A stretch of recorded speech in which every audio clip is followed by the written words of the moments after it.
Everybody. Welcome to what should be the first of two videos of the second chapter of We Are Power.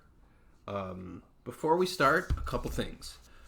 First of all, this chapter is about the women's suffrage movement, in particular the end of it.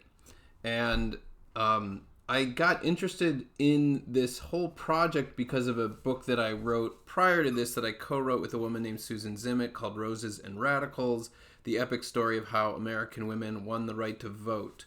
If you're interested in more information on this topic, on the topic of women's suffrage, I encourage you to pick up that book. I got very intrigued and interested in the figure of Alice Paul by working on that project, and you can see here behind me in the back there is a wood cutout poster of Alice Paul that says, "To me there is nothing extraordinary. No, to me there is nothing complex about ordinary complexity." You know what? I can't read that very well. To me, there is nothing complex about ordinary equality. So, Alice Paul, you're about to learn about her, fascinating human being. And then before I start reading, finally, as I promised, here we go. Ladies and gentlemen, Lola the dog, she's here with me. We'll see if she lets me read. We're about to find out. She's a puppy. So, We Are Power, How Nonviolent Activism Changes the World, Chapter 2. Alice Paul and Votes for Women. Nonviolence is how to fight when everyone thinks you're weak. And that's a picture of Alice Paul in 1915. The opening of this chapter is kind of a reading, an interpretation, an analysis of this image. So that's Alice Paul holding a banner. We're going to learn a lot more about banners in this chapter. And here we go. You will hear in the background the occasional squeak. That is Lola chewing a dog toy. Quote, "History had taught us that no great reform could hope to succeed without a downright fight. Not necessarily a fight with arms, perhaps merely with brains, wit, and devoted sacrifice, but a real fight." Doris Stevens, who was a contemporary, someone who was an activist along with Alice Paul at this time, and she was a suffragist. A couple bits of definitions here.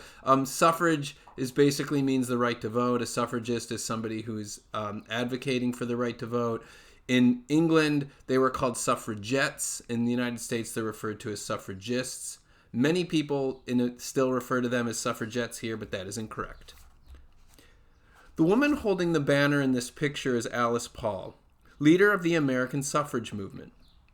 She appears gaunt and haggard. Her cheeks are sunken. Her dark eyes are half closed. Her face is nearly expressionless. There doesn't seem to be much of her under that hat and heavy jacket. She may, of course, be raising this banner, but it almost seems as if she can't lift its weight. 3 months before this picture was taken, on October 20th, 1917, Paul collapsed from exhaustion and spent a month, some of it in the hospital, recovering. She was so sickly that one doctor thought she might only have weeks to live. Paul was notorious for working too hard for too long, for neither eating nor resting enough. This photograph shows that she still hadn't regained her full strength. She looks weak.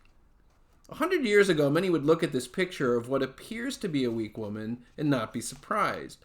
Back then, it was commonly believed that women were weak, just another way in which women were less than men.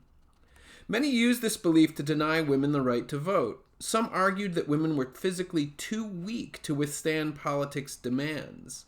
One anti-suffrage pamphlet invoked, quote, physiological facts to support its claim that, quote, women could not undertake the physical responsibilities of enforcing any law which by their votes they might cause to be enacted, end quote.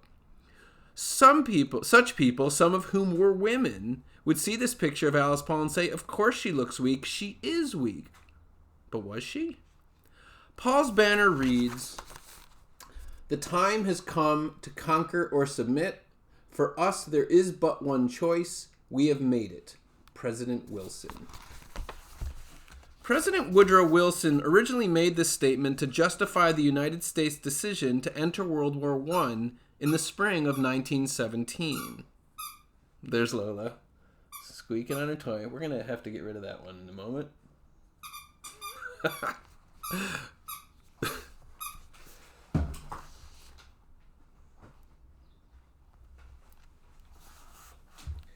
3 years after the war in Europe first began, Wilson concluded that our country could no longer remain on the sidelines. The time has come. America could fight the Germans or yield to them, to conquer or submit. These were our options, but in actuality, yielding could never be America's route. There weren't two choices after all. For us, there is but one choice. The United States, by joining the war, announced its decision. We have made it. President Wilson's sentences are direct and powerful. They express determination in the face of a simple but monumental choice.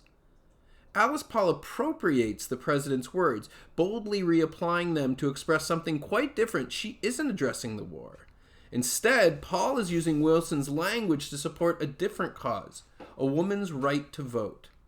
This fight had been going on since the middle of the previous century, when a few hundred women in Seneca Falls in upstate New York first demanded this right. But recently, this conflict has escalated. Women have been arrested and sent to jail. The price of the fight has steadily increased. So Paul, like Wilson, has a decision to make on this October day. Fight on or give in. Conquer or submit. Back away from conflict or step further into the fray, knowing full well the cost of battling the most powerful man in the United States, along with the rest of the political establishment that he represents. Paul has made her choice. On October 20th, 1917, Alice Paul walks to the White House and raises this banner with the intention of getting herself arrested. She will succeed and will be sentenced to 7 months in prison. Incredibly, a little over a month later, after sacrificing even more while behind bars, after enduring incredible suffering, it is Wilson who will submit to her. A weak woman? Hardly. Alice Paul was not the first woman to carry a banner for suffrage. 10 months earlier, on January 9th, 300 suffragists packed the East Room, the largest room in the White House, for a memorial. They were there to honor Inez Mulholland, who had recently died at the age of 31. Mulholland, who suffered from an erratic heart, had been sent out west to campaign for suffrage in the November elections. During her demanding travels, she was to appear in more than 30 cities in a single month. She came down with a bad infection and never recovered. Her tragic death transformed her into a martyr for the cause, and the delegation hoped President Wilson, now preparing for his second term in office, would finally be moved by her sacrifice to support a national amendment granting women the right to vote. Sarah Bard Field, a suffragist from California, addressed the president, quote, how long must this struggle go on?